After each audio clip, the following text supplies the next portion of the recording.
કે થાક ઉતારવા માટે સત્સંગ છે. એક સંતે વાણીમાં કીધું, જય શ્રી રામ કથા, જય શ્રી રામ કથા, जिनके श्रवण से मिट जाती है, जिनके श्रवण से मिट जाती है जन्म जन्म की व्यथा. जय श्री राम कथा, जय श्री राम कथा. કારણ કે જન્મો જન્મના થાક ઉઠાડવાનું કામ કરે છે સત્સંગ. થાકનો અવડો કરો એટલે કથા થાય.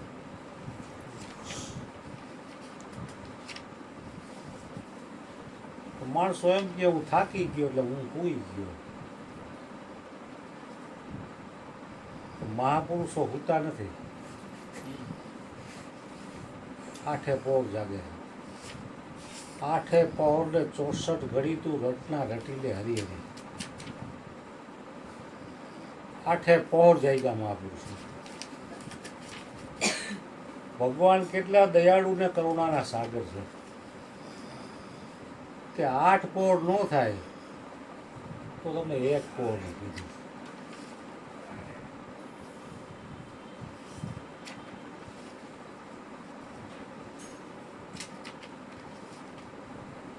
ત્રણ પહોર ધંધે મેં ગયો, 3 પહોર રહ્યો સોઈ, 1 પહોર હરી ભજન રાખીઓ, 1 પહોર હરી સુમિરન નાખીનો, 1 પહોર હરી સત્સંગ નાખીનો, कुशल कहाँ से होई. પછી કેમ દુખી છે. કાકા બાપુએ કીધું હરેકને 24 કલાક જ આપ્યા છે. 24 કલાકમાંથી 1 સેકન્ડ કોઈ નથી આપી. હજી વાત પૂરી થઈ ગઈ. તો મહાપુરુષો એની એક સેકન્ડનો સદુપયોગ કરીને પોતાનું જીવન ધન્ય કરી ગયા. તો મહાપુરુષો દયાના સાગર છે કે ભાઈ તારાથી જાજુ ન થાય તો 1 પહોર નામ લે અલ્લાહ ભાઈ, બસ છૂટ. આપણે કંઈ લાખ રૂપિયા બાકી હોય 25,000 દઈ દે ને હાલને ભાઈ, હવે ભાગતા ફૂટના ભલા, બરોબર. એટલે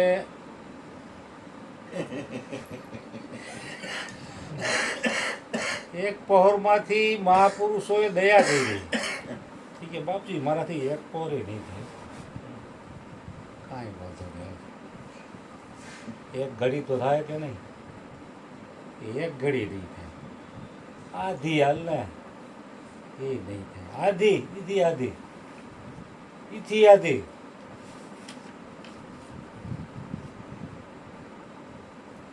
सत्संग की 1 घड़ी आधी में पुण्याद, तुलसी संगत साधकी कटे कोटि अपराध. કરોડો અપરાધનો નાશ કરી નાખે. એમ લાગે કે મોડું થઈ ગયું છે, ઘડીક વાર આવો તો તમારું કલ્યાણ થઈ જાય. 1 ઘડી એટલે 24 મિનિટ, એની આધી એટલે 12.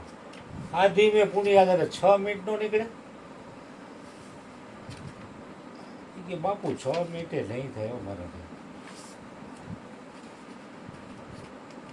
એનું શું કરવું?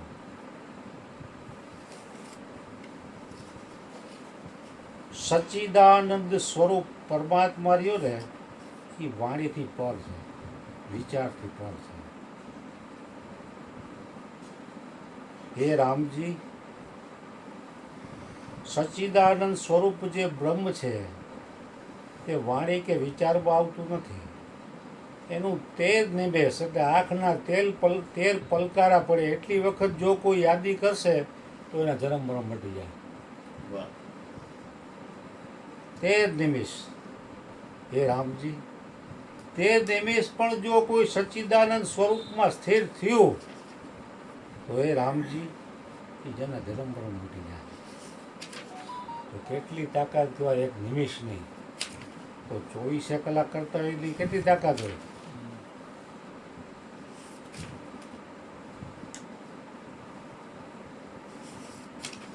એને રસનું ગાયું, કારણ કે પરમાત્મા રસ એવો છે ને કે એ જેમ પીઓ એમ તમારી ભૂખ ખુલે. ખોરાકનો રસ ખાવ કે પીઓ તો એ તમે ધરાઈ રહ્યો, ઓટકાર આવી જાય. પણ આ હે ને તમારી જેમ પીઓ એમ ભૂખ ખુલાવે.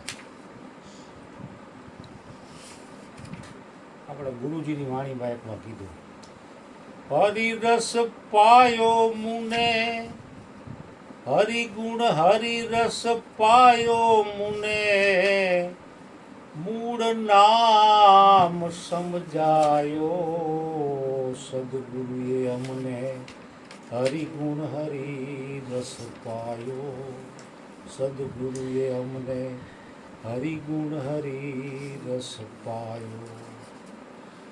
પંથ હતા તે થયા પરિપૂર્ણ, નવદા નામ મિટાયો, નવદા નામ મિટાયો. હું મારું દસમ દશા આવી દિલ ભીતર, ત્યારે એકમાં અનેક સમાયો, ગુરુજીએ અમને હરિગુણ હરિરસ પાયો, સદગુરુએ મુને હરિગુણ હરિરસ પાયો. હું ને મારું તું ને તારું એવું અજ્ઞાન જ્ઞાન કરાયો, એવું અજ્ઞાન જ્ઞાન કરાયું. આ અવસર છે હરિ મળવાનો, ફેર મિલન નહીં આયો, ફેર મિલન નહીં આયો. હરજી જ્યારે મનોહરમાં સમાણા, ગુરુ હરજી જ્યારે મનોહરમાં સમાણા, ત્યારે નામ અનામી ઓળખાયો, ગુરુજીએ અમને હરિગુણ હરિરસ પાયો, ગુરુજીએ મને હરિગુણ હરિરસ પાયો. આ અવસર છે હરિ મળવાનો, ફેર મિલન નહીં આવે. કારણ કે મનુષ્ય જન્મ મળ્યો ની મોટામાં મોટો અવસર છે ક્ષણભંગુ, અને આમ પાછો અણમોલ હીરો છે.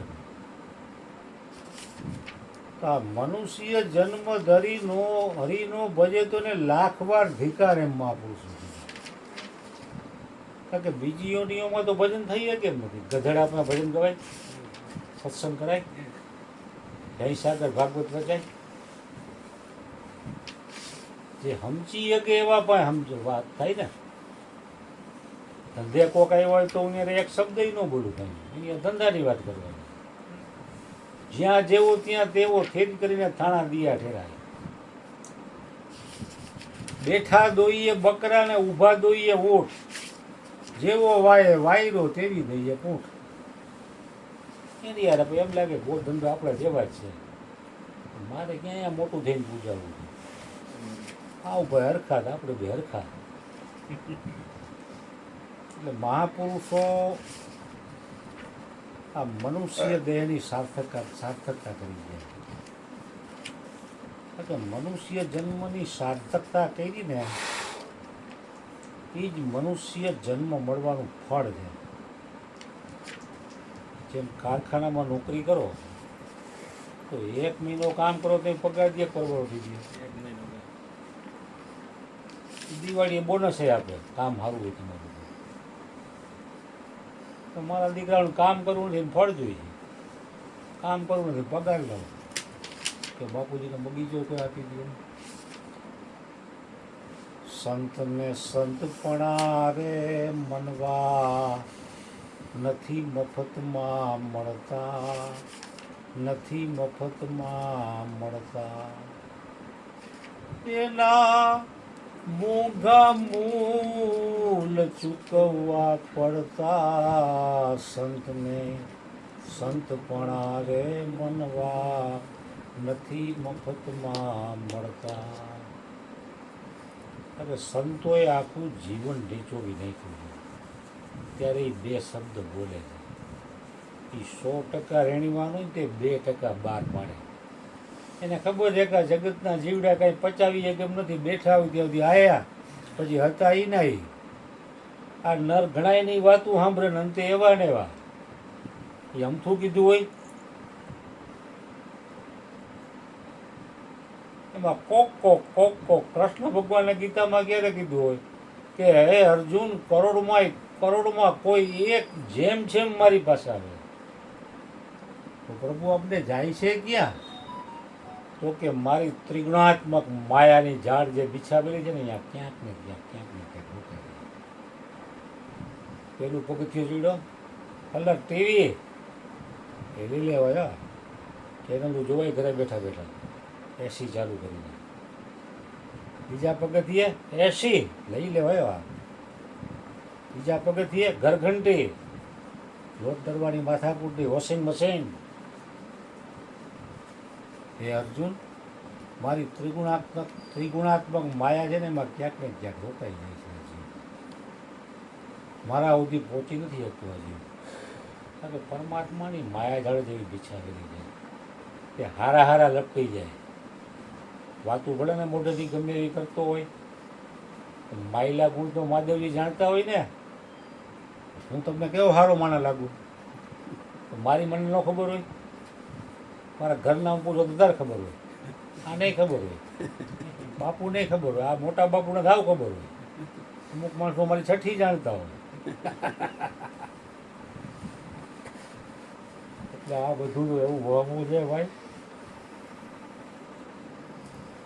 પૈરે બેડો પાર છે અને પુરુષાર્થ જ આ કરવાનો છે. લૌકિકમાં ગમે એવા પૂછે મળશો ને છેલ્લે ધૂળ જ થાય, બધું લાખ જ થાય, કાંઈ હાથમાં નહીં. આમાં એક ડગલું આવેલા ને તો તમારો બેડો પાર થાય.